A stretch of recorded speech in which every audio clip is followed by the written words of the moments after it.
아멘. 오늘 말씀의 제목은 욥의 억울함을 풀어주시다입니다. 우리는 드디어 욥기의 마지막에 이르렀습니다. 오늘 우리가 읽은 42장은 욥기의 결말로서 다음과 같은 몇 가지 사항을 우리에게 마치 정리하듯 보여주고 있습니다. 세 가지인데요. 하나는 욥의 회개고, 두 번째는 하나님의 판결이고, 세 번째는 욥의 보상입니다. 먼저 욥의 회개입니다. 이 세상 일에는 하나님의 주권과 자유의 통치 영역이 있다는 것을 깨닫고 그동안 자신이 무지한 말로 하나님의 이치를 가렸던 것을 욥이 회개한다는 것입니다. 이것이 2절과 3절에 나와 있습니다. 제가 읽겠습니다. 주께서는 못 하실 일이 없사오며 무슨 계획이든지 못 이루실 것이 없는 줄 아오니, 어떤 계획이든지 세우시고 그것을 못 이룰 것이 없으신 분이다 하는 것을 욥이 알게 되었다는 것이에요. 그러면 3절에 무지한 말로, 지식이 없는 말로 이치를 가리는 자가 누구니까? 여기서 이치는 하나님의 생각, 하나님의 깊은 생각, 깊은 뜻을 말하기도 합니다. 우리 성경은 그냥 생각이라고 앞에 보면 이렇게 표현하고 있어요. 무지한 말로 이치를 가리는 자가 누구니까? 나는 깨닫지도 못한 일을 말하였고 스스로 알 수도 없고 헤아리기도 어려운 일을 말하였나이다. 그러니까 나는 깨닫지도 못한 일, 또 스스로 알 수도 없고 인간이 헤아릴 수도 없는 어려운 일을 내가 함부로 말해버렸습니다. 그 말이에요. 그러면 6절에 이렇게 말씀해요. 6절에 그러므로, 자, 이렇게 내가 했으므로 내가 스스로 거두어 드리고 내가 말하는 이것을 담을 수 있다면 다시 이걸 거둬 드리고 티끌과 제 가운데서 회개하나이다. 이게 욥의 회개입니다. 두 번째는 하나님의 판결입니다. 욥과 욥의 친구들과의 관계에서 누가 옳았는가? 이에 대해서 하나님은 욥이 옳았다고 판결을 해주신 것입니다. 오늘 7절과 8절 말씀 또 제가 읽으면서 설명드리겠습니다. 7절입니다. 여호와께서 욥에게 이 말씀을 하신 후에 여호와께서 대만 사람 엘리바스에게 이르시되 내가 너와 내 두 친구에게 노하나니, 하나님이 노하셨다는 거예요. 이는 너희가 나를 가르쳐 말한 것이 내 종 욥의 말같이 옳지 못함이니라. 하나님은 이런 분이다 저런 분이다 말한 것이 옳지 못했다고 하나님 지금 판결해 하신다는 것입니다. 8절 보겠습니다. 그런즉 그렇게 했은즉 너희는 수소 7과 순양 7을 가지고 내 종 욥에게 가서 너희를 위하여 번제를 드리라. 내 종 욥이 너희를 위하여 기도할 것인즉 내가 그를 기쁘게 받으리니 너희가 우매한 만큼 너희에게 갚지 아니하리라. 이는 너희가 나를 가르쳐 말한 것이 내 종 욥의 말같이 옳지 못함이라.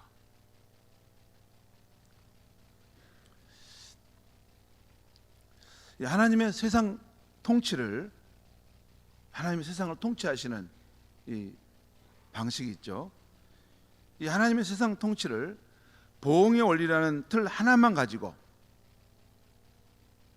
죄 없는 욥을 추궁했던 그 세 친구를 하나님이 꾸짖은 것입니다. 그러니까 그 세 친구들이 나름대로 하나님의 통치 원리를 안다고 보응의 원리를 가지고 욥을 막 책망했잖아요. 너가 이런 재난을 당한 것은 너가 죄가 있기 때문에 그런 거 아니냐? 빨리 회개하라. 정신 빨리 차려야지.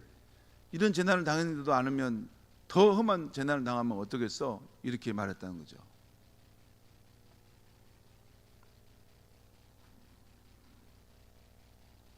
그들도 무지한 말로 하나님의 이치를 어지럽힌 것으로 돼서 하나님이 책망하신 것입니다.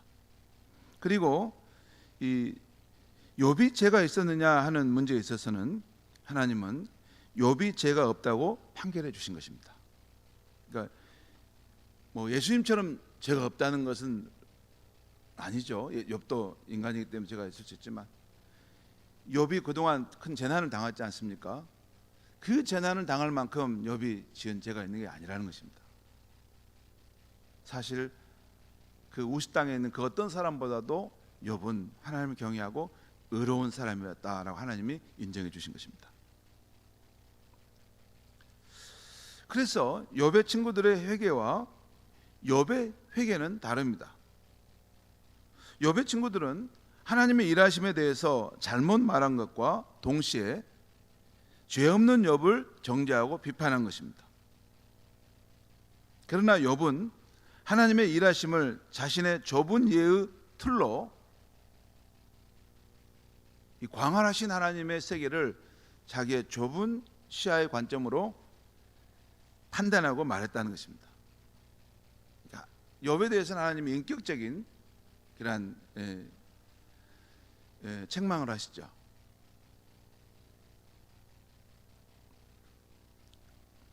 그리고 오늘 7절과 8절을 보면 하나님이 계속해서 욥을 말할 때 여러분이 성경을 주목해 보신 분은 알 수 있는데 계속 내 종 욥이다, 내 종 욥이다 이런 표현을 하고 있어요. 여기 지금 7절과 8절에 보면 그 7절 끝에도 내 종 욥의 말같이, 또 8절에도 내 종 욥에게 가서 또 내 종 욥이 너희를 위하여 기도할 것이다. 그러니까 나의 종이다라는 표현을 아무나 쓰지 않아요. 하나님은 이것은 욥에 대한 친밀감과 하나님은 욥의 편을 들고 있다는 것을 보여준 것입니다. 이것만으로도 그동안 친구들에게 추궁을 받으며 억울했던 욥의 마음이 위로받았을 것입니다. 우리 혼란한 상황 있잖아요. 악인이 또 목소리 큰 사람이 확 이렇게 말하잖아요. 이게 정말 너무 답답해서 죽을 것 같을 때가 있죠. 왜냐하면 알지도 못하면서 막 이렇게 남을 이렇게 핀잔을 주고 비판하는 상황 있잖아요. 욥의 친구들이 지금 그렇게 한 겁니다.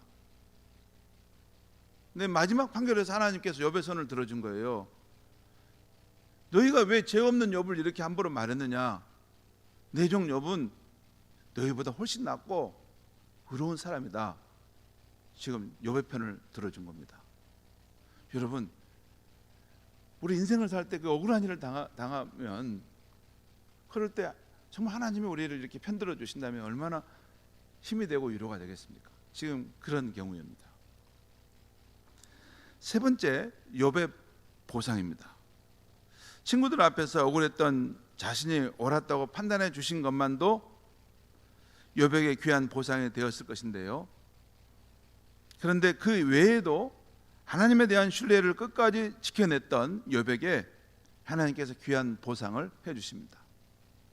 이것은 우리가 하나님에 대한 믿음을 끝까지 지켜내고 참고 있냐면 결국에는 하나님께서 보상을 해주신다는 것을 의미하기도 합니다. 오늘 본문에 보면 친구들을 위한 욥의 중보기도를 하나님이 기쁘게 받아주셨습니다. 또 욥의 공경을 하나님이 돌아보시고 이전의 소유보다 갑절의 축복을 더해 주셨습니다. 또한 그동안 멀리 떠났던 형제 자매들이 다시 돌아와서, 여러분 가난해지면 형제 자매들도 멀리 한다는 거 아시죠? 우리가 재난하다가 어려워지면 한두 번은 찾아와도 나중에 다 떨어져 나갑니다.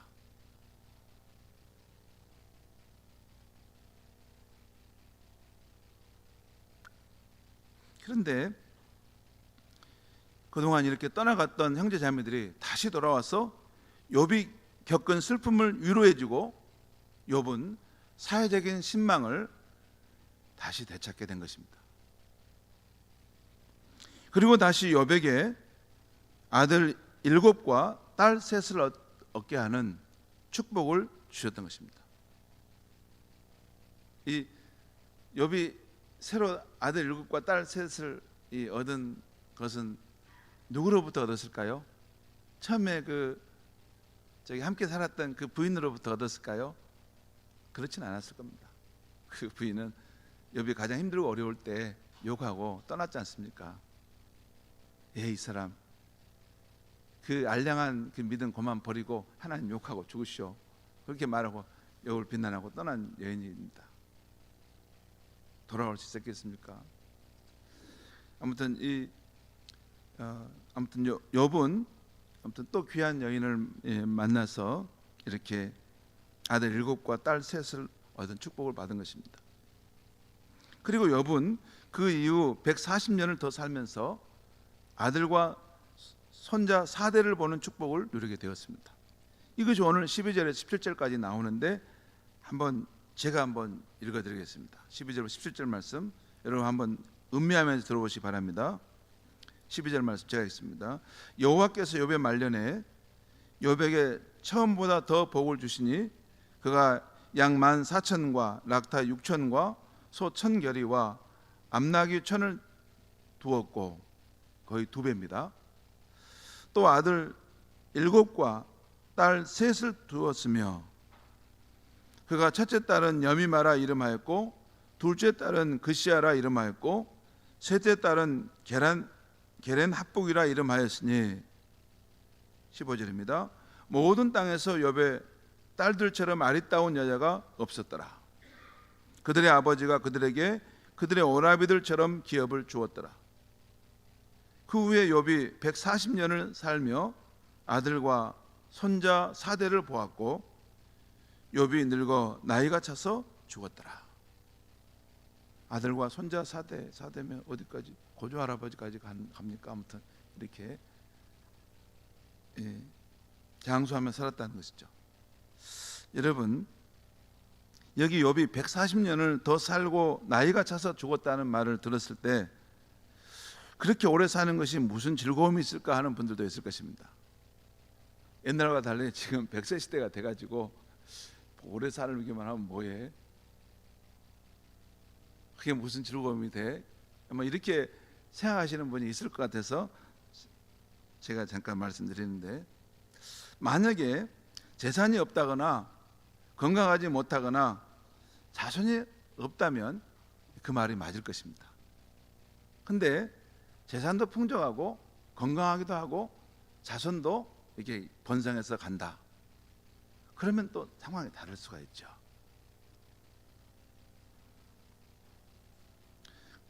우리가 여기서 보면 욥은 하나님의 축복으로 재산도 풍부하고 또 건강했고 또 손주들도 4대까지 볼 수 있었습니다. 지난번 말씀드렸듯이 이 세상에는 인간의 행복과 관련해서 두 종류의 부모가 있다는 말씀을 드렸죠. 손주가 있는 부모와 손주가 없는 부모입니다. 손주가 있는 부모, 우리 그런 분들 많이 계시는데 내색을 안 하시는 것 같아요. 굉장히 좋으실 텐데, 진짜 손주가 있으면 굉장히 좋습니다. 제가 지난번에도 말씀드렸듯이 그 노예에서 함께 일하는 목사님이 이전에는 이게 정말 삶을 이렇게 막 빨리 좀 이렇게 마쳤으면 좋겠다 이런 생각을 가졌는데, 손주가 생기고 난 다음에 그 손주 보는 재미로 너무나 이게 기뻐가지고 앞으로는 좀 더 사역도 좀 오래 했으면 좋겠다, 70 넘어서까지 했으면 좋겠다, 막 이렇게 말씀하는 걸 봤어요. 그리고 이전에 이제 차 타고 갈 때나 사람들 만날 때 이 핸드폰에 손주 사진을 본 사람들 보면 참 한심하게 보였는데 자기가 그렇게 하고 있더라는 것입니다. 여러분, 이렇게까지 말했는데 손주 가지신 분들이 아무런 표를 안 내는 거 보면 그러시면 안 됩니다. 집에 가서는 그거 다 보고 있으면서 좋아라 하시면서. 아무튼 이 세상은 손주를 가진 부모와 손주가 없는 부모가 있는데, 근데 여러분, 손주가 없는 부모님들도 괜찮은 것은 이 말씀을 하는 저도 손주가 아직 없습니다. 그리고 손주가 없는데, 아무튼 손주가 없으신 우리 성도님들도 위로받기를 바라고 꼭 달덩이 같은 손주를 가슴에 떡 안는 축복을 누리시기 바랍니다. 이미 이제 달덩이 같은 손주를 가슴에 떡 안고 있는 분들은 모른 체 하시면 안 됩니다. 손주 없는 우리 성도님들에게 그 결혼이 이루어질 수 있도록 여러분 주변에 있는 우리 교우들을 위해서 많이 기도해 주셔야 됩니다. 자, 나는 다 됐으니까 이제 끝났어 이렇게 하면 안 됩니다. 진짜 아직 선주를 못 보기 때문에 기도하시는 우리 교우들도 많으니까 우리 둘러보시고 그 가정의 결혼을 위해서 또 그 가정의 선주가 있기 위해서 많이 기도해 주시기 바랍니다.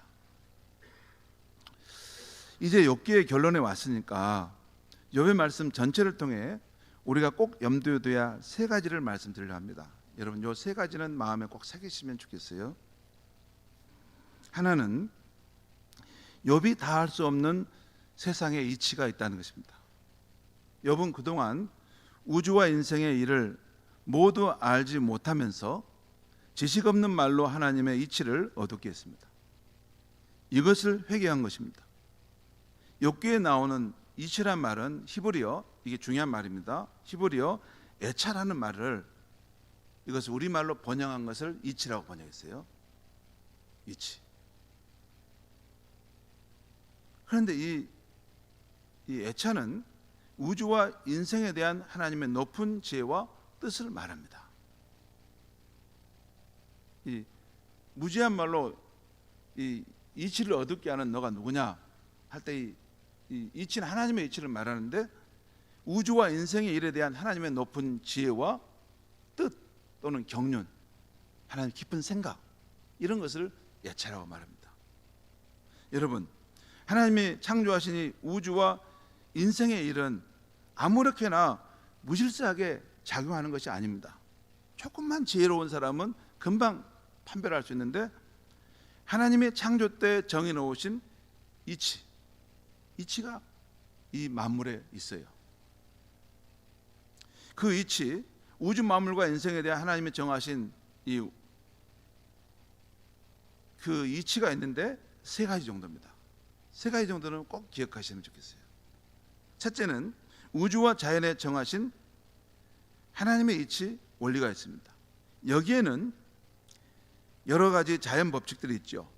중력의 법칙, 전자기의 법칙, 플러스 마이너스 이렇게 길이는 당기고 플러스와 플러스 길이는 밀어내는 이런 전자기의 법칙이 있고 또 연력학 제2법칙도 있고 질량 보존의 법칙도 있고 또 우리가 잘 아는 심음과 거둠의 법칙입니다. 여러분, 우리가 이 지구에서 뭔가 씨앗을 심으면 다른 문제가 없으면 거둘까요? 안 거둘까요? 거둡니다. 반드시 심으면 그것을 때가 되면 거둬요.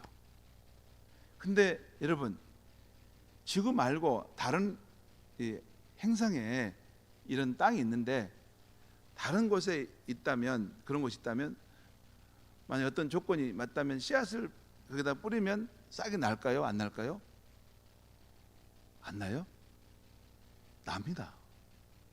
지금 우리가 화성에 가려고 하잖아요. 화성에 가서 인간이 가서 거기서 정착하고 사는 것을 프로젝트를 인류가 지금 준비하잖아요. 이 화성 땅에도 이 뿌림과 거둠의 법칙이 있다고 인간은 믿어요. 그것이 안 될 수가 없어요. 그것은 뭐냐면 신비하잖아요, 여러분. 이 지구뿐만 아니라 어디나 어떤 조건에 맞으면 이 뿌림과 거둠의 법칙이 이루어진다는 거예요.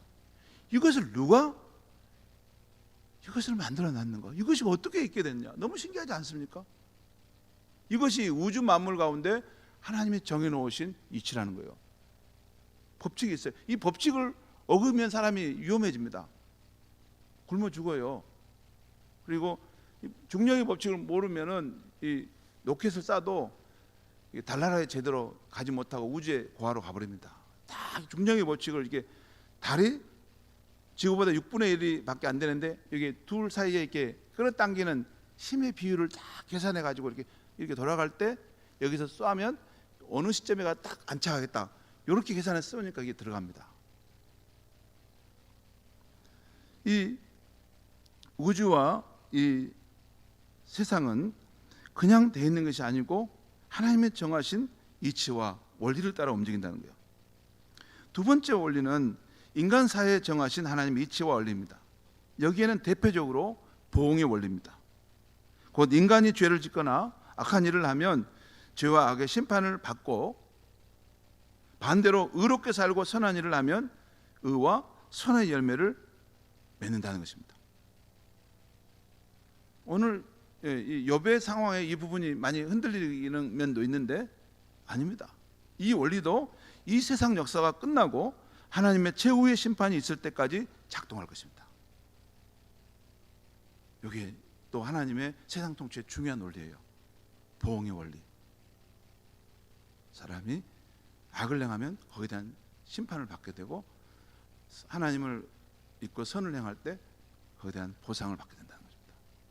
그 다음에 세 번째 원리가 있는데 유한한 인간이 알 수도 없고 헤아릴 수도 없는 전능자 하나님의 높은 지혜와 뜻입니다. 이것은 우리가 욥기 1장과 2장에서 보았듯이 천상에서 이루어진 일인 것입니다. 이것은 유한한 인간으로서는 도달할 수 없고 알 수 없는 것입니다. 그런데 중요한 것은 이 하나님의 높은 지혜와 깊은 생각은 사탄과 그의 대리자의 역할을 하는 악인이 선인을 침몰시키려는 계략에도 불구하고 반드시 성취된다는 것입니다. 요셉의 삶이 그랬고 우리 예수님의 십자가 구원의 역사가 이것을 말해줍니다.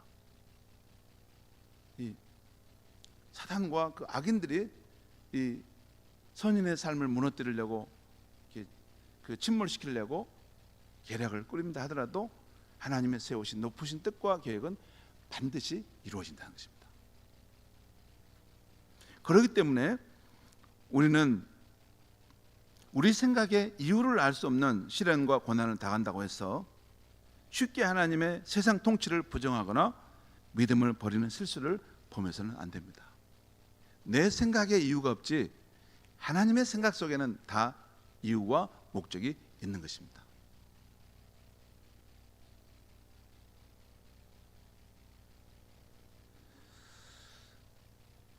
이 세상에 이치가 있다는 것. 두 번째는 욥이 변화되는 것입니다. 여러분 욥기 1장에 나오는 욥과 42장에 나온 욥은 같을까요? 다를까요? 좀 같을까요? 다를까요? 우리가 알다시피 욥기 1장의 그 욥은 하나님 안에서 형통함만을 경험하는 사람이었습니다. 그러나 욥기 42장의 욥은 모든 재난과 고뇌의 과정 그리고 하나님을 대면함으로써 그 전에 제한된 관점을 벗어나 높고도 깊은 하나님의 세계를 알게 된 사람입니다. 그게 달라진 거예요. 그러니까 이게 우물 안에 개구리로 있었던데 이 우물 밖으로 나가서 이 광대한 세상을 광활한 세계를 보게 된 것이에요. 욥이. 그 욥기 38장에서 41장까지 다 그 이야기 아닙니까?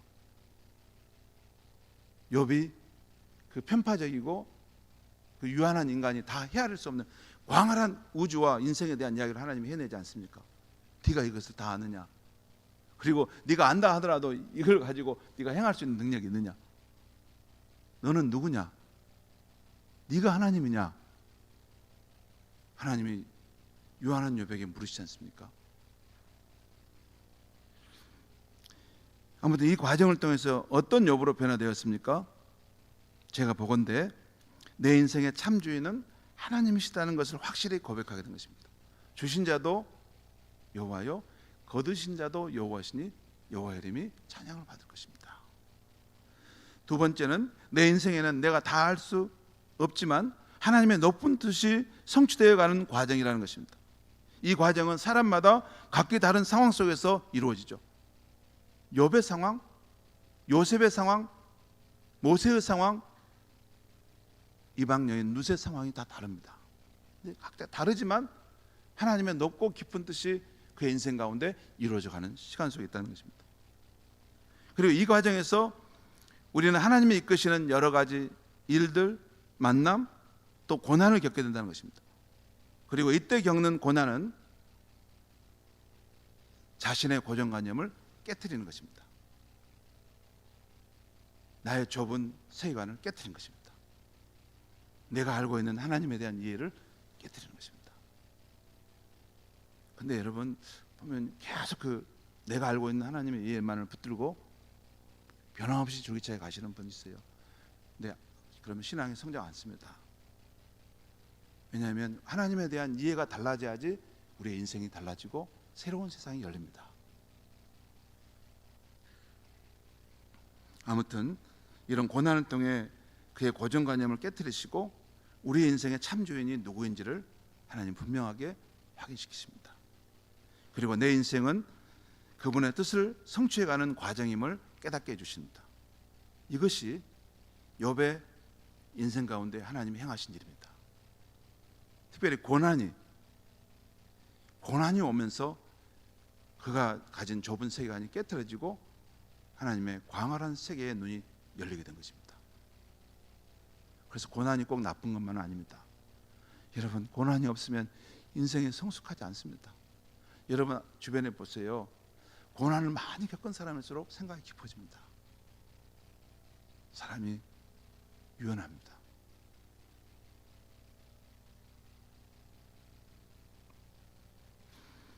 아무튼 욥이 새로운 세계를 알고 변화되었다는 것입니다. 세 번째, 욥이 받은 보상에 대한 것을 말씀드립니다.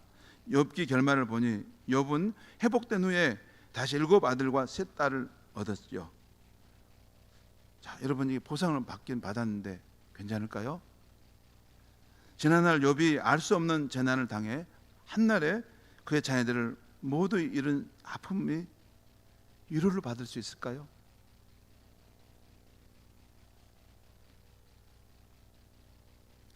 욥이 새로 얻은 자녀들과 손주들로 인해서 손주들이 마당에서 뛰어노는 모습을 보면서 기뻤을 텐데 지난날 재난을 당해 잃어버렸던 그 10 자녀에 대한 슬픔과 비통함을 치유받을 수 있었을까요?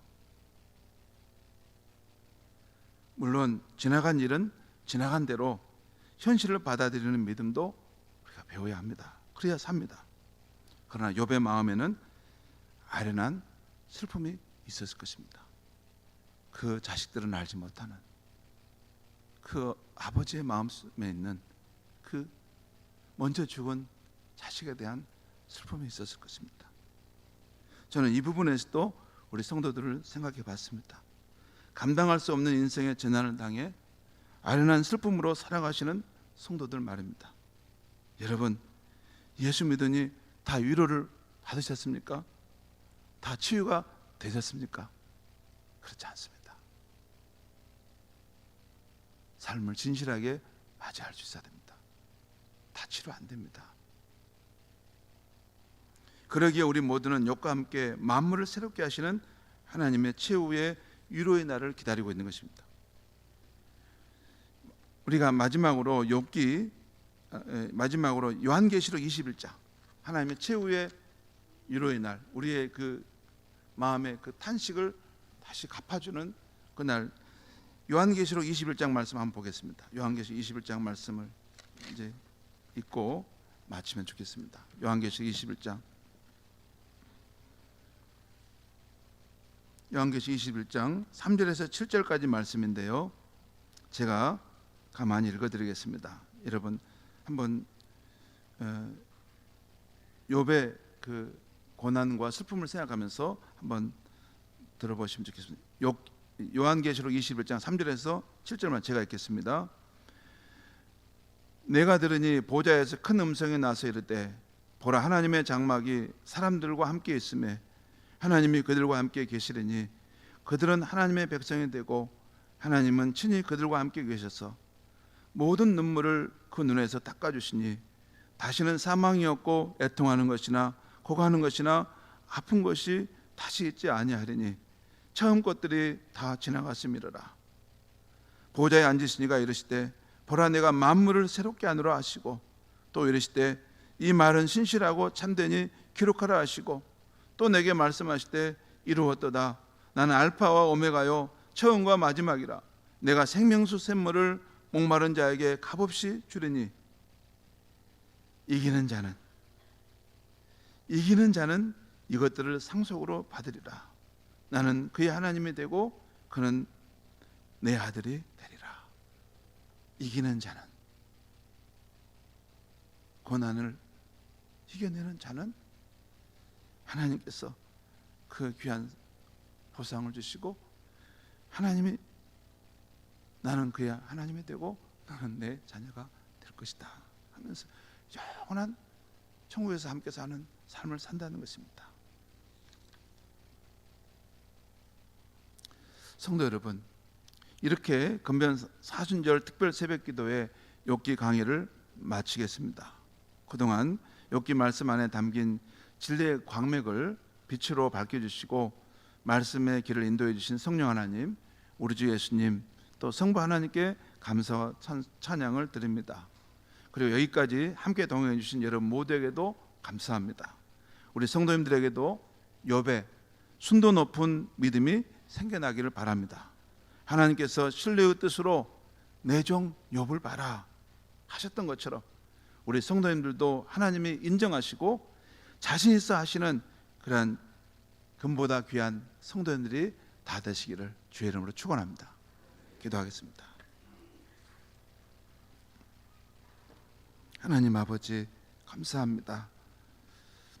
이 사순절 고난 주간까지 욥기를 통해서 까닭없는 고난을 당할 때 우리가 어떻게 하나님을 믿어야 하는가를, 의지해야 하는가를 잘 말씀으로 설명해 주시고 인도해 주시님을 감사합니다.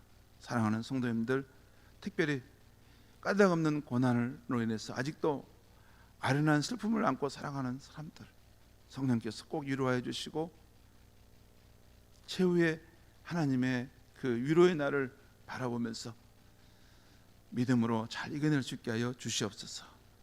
하나님 아버지, 그리고 우리 성도님들 욥과 같은 순도 높은 믿음의 사람으로 세워지게 하여 주시옵소서. 하나님께서 친밀하게 내 종 욥을 보라 하셨던 것처럼 하나님의 인정을 받고 하나님께서 자신 있어 하시는 그러한 금보다 귀한 믿음의 사람들로 살아가게 하여 주시옵소서. 예수님의 이름으로 기도합니다. 아멘.